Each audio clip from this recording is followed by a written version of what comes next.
സഖാവ് കോടിയേരി ഇല്ലാത്തൊരു സംസ്ഥാന സമ്മേളനം എങ്ങനെയാണ് സഖാക്കൾക്ക് അനുഭവപ്പെടാനാവുക എന്നുള്ളതിന്റെ ഏറ്റവും വലിയ ഉദാഹരണം കൂടിയാണ് കൊല്ലം സമ്മേളനം. സഖാവ് കോടിയേരിയുടെ പേര് നൽകിയാണ് കൊല്ലം സമ്മേളനത്തിന്റെ പ്രതിനിധി സമ്മേളന ഹാളിലേക്ക് എത്തുന്നത്. വലിയ ഓർമ്മകൾ എല്ലാവർക്കും കോടിയേരിയെക്കുറിച്ചുണ്ട്. കാരണം വർഷങ്ങളായി കോടിയേരി പാർട്ടിയിൽ സജീവമായതിനു ശേഷമുള്ള എല്ലാ വർഷത്തെ സമ്മേളനത്തിലും അദ്ദേഹം സ്വാഭാവികമായും പങ്കെടുത്തിട്ടുണ്ടാവും. കഴിഞ്ഞ സമ്മേളനമൊക്കെ നമ്മൾ കണ്ടതാണ്. ഇപ്പോൾ കോടിയേരിയുടെ ഓർമ്മകളുമായി അദ്ദേഹത്തിന്റെ മകൻ ബിനീഷ് കോടിയേരി സമ്മേളന ഹാളിലുണ്ട്. സമ്മേളന പരിസരത്തും പ്രദേശങ്ങളിലുമൊക്കെ ഉണ്ട്.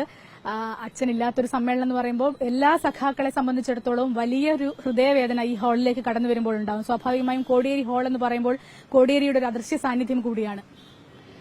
സ്വാഭാവികമായിട്ട് എന്റെ ഓർമ്മയിൽ ആദ്യമായിട്ടൊരു സമ്മേളനത്തിൽ അച്ഛൻ്റെ കൂടെ പോകുന്നത് തിരുവനന്തപുരം പാർട്ടി കോൺഗ്രസിലാണ്. തിരുവനന്തപുരം പാർട്ടി കോൺഗ്രസിൽ ആണ് ആദ്യമായിട്ടൊരു സമ്മേളനത്തിന്റെ എത്തിപ്പെടുന്നൊരു ഓർമ്മ. അതിന് മുമ്പുള്ള സമ്മേളനത്തിന് പോയിട്ടുണ്ട് നമ്മൾ പറഞ്ഞിട്ടുണ്ടെങ്കിൽ എന്റെ ഒരു ഓർമ്മയിൽ തെളിയുന്നത് തിരുവനന്തപുരം പാർട്ടി കോൺഗ്രസാണ്.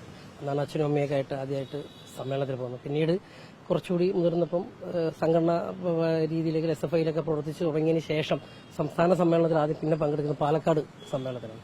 ഇവിടെയൊക്കെ തന്നെ അച്ഛനുമായിട്ടും അമ്മയുമായിട്ടും ചേട്ടനുമായിട്ട് ഒക്കെ ഞങ്ങൾ കുടുംബമായിട്ടാണ് എപ്പോഴും സമ്മേളനങ്ങളിൽ പോവുക. ഞങ്ങളുടെ കുടുംബം മാത്രമല്ല, ഇപ്പം വിജയന്റെ കുടുംബമായാലും ഇപ്പോൾ കമല ടീച്ചറായാലും വിക്കി ആണെങ്കിലും വീണയാണെങ്കിലും ജെയ്സൺ ആണെങ്കിലും കുഞ്ഞു ആണെങ്കിലും ഒക്കെ തന്നെ എല്ലാവരും ഞങ്ങൾ ഒരു ഇപ്പം ബെറ്റി ആന്റി ഉണ്ടാവും, അപ്പവും ഉണ്ടാവും. അപ്പോൾ ഞങ്ങളെല്ലാവരും ഒരുമിച്ചിട്ടായിരിക്കും എപ്പോഴും ഒരുമിച്ചിട്ടുണ്ടാവുക. അതൊരു സമ്മേളന സമയത്ത് ചേരുന്ന ഒരു ഒത്തുചേരൽ മാത്രമല്ല, അത് പാർട്ടി സഖാക്കൾ തമ്മിലുള്ള ഒരു ആത്മബന്ധത്തിന്റെയും ഒരു വലിയ സൗഹൃദത്തിന്റെയും ഒക്കെ തന്നെ ഒരു അന്തരീക്ഷമാണ് സമ്മേളനങ്ങളിൽ രൂപപ്പെടാറുള്ളത്. അപ്പോൾ സ്വാഭാവികമായിട്ടും അത്രയും അതിനുശേഷമുള്ള ഇത്രയും സമ്മേളനങ്ങളൊക്കെ തന്നെ ഒരുമിച്ച് ഞങ്ങൾക്ക് എല്ലാവർക്കും ഒരുമിച്ച് അങ്ങനെ പോകാൻ പറ്റി. ഇപ്പൊ അച്ഛനില്ലാത്ത ഒരു സംസ്ഥാന സമ്മേളനത്തിൽ ഇവിടെ വന്ന് നിൽക്കുമ്പോൾ സ്വാഭാവികമായിട്ട് അതിന്റെ ഒരു വലിയ ശൂന്യത ഉണ്ട്. അപ്പൊ സ്വാഭാവികമായിട്ട് ആ ശൂന്യതയിലോട്ട് ഞാൻ വന്ന് കയറുകയും ആളുകളോട് സംസാരിക്കുകയും ചെയ്യുമ്പോൾ അതൊരു എനിക്ക് മാത്രമുള്ളൊരു ശൂന്യതയായിട്ടല്ല ഞാൻ കാണുന്നത് അല്ലെ കണ്ടെത്തിയത് എന്നുള്ളതാണ് സത്യം. അതൊരു പാർട്ടി സഖാക്കൾക്ക് എല്ലാവർക്കും ഇപ്പൊ എന്നെ ഒരു കൈ തന്നു പിടിക്കുമ്പോൾ അച്ഛന്റെ പേര് പറയുമ്പോൾ ഒന്ന് കൈ മുറുക്കുകയും അവരുടെ തൊണ്ടയിൽ ഒരു കനം കൂടി സംസാരിക്കുകയും ചെയ്യുമ്പോൾ എത്രമാത്രമാണ് അവർ അച്ഛനെ മനസ്സിലെടുത്തിട്ടുണ്ട് എന്നുള്ളതിന്റെ ഒരു വലിയ ഒരു വൈകാരികത ഇവിടെ വന്നപ്പോൾ എല്ലാ സഖാക്കളും നിന്നുണ്ടായിരുന്നു. അത് മുതിർന്നായിരുന്ന എല്ലാ സഖാക്കളും, ഇപ്പം പ്രകാശ് കാരാട്ടായാലും ബാലോത്സവമായാലും ഒക്കെ തന്നെ ആമുഖ പ്രസംഗത്തിലൊക്കെ തന്നെ അച്ഛന്റെയും മെച്ചൂരിയുടെയും ഒരു വലിയ വിടവ് എത്തരത്തിലാണ് എന്നുള്ളത് തന്നെയാണ് പറഞ്ഞു പോകുന്നത്.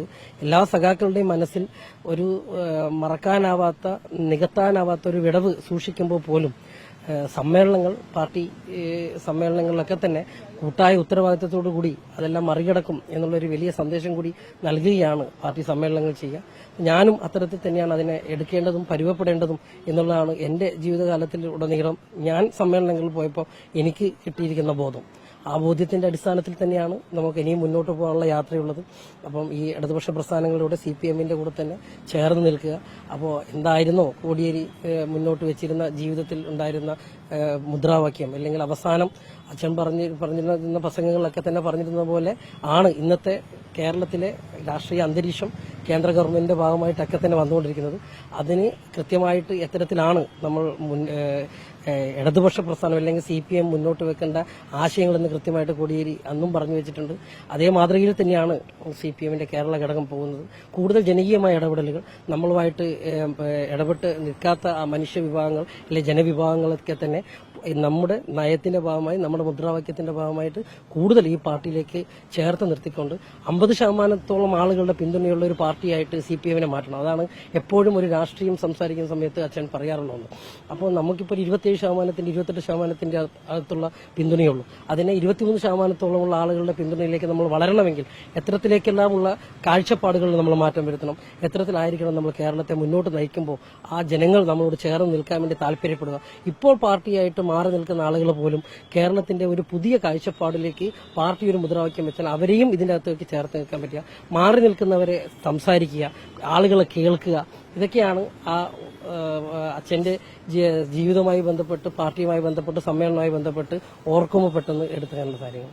അതായത് അവിടെ കാണുമ്പോൾ തന്നെ ഒരുപാട് ആളുകൾ ബിനീഷിനെ കാണുമ്പോൾ അടുത്ത് ഓടി വരികയും അച്ഛനോടുള്ള സ്നേഹവായ്പ മുഴുവൻ ബിനീഷിന് കിട്ടുകയാണ്. എനിക്ക് തോന്നുന്നത് ബിനീഷ് സംസ്ഥാന സമ്മേളനങ്ങൾക്കൊക്കെ പോയി തുടങ്ങിയതിന് ശേഷം അച്ഛനില്ലാത്ത ഒരേ ഒരു സമ്മേളനമാണ്.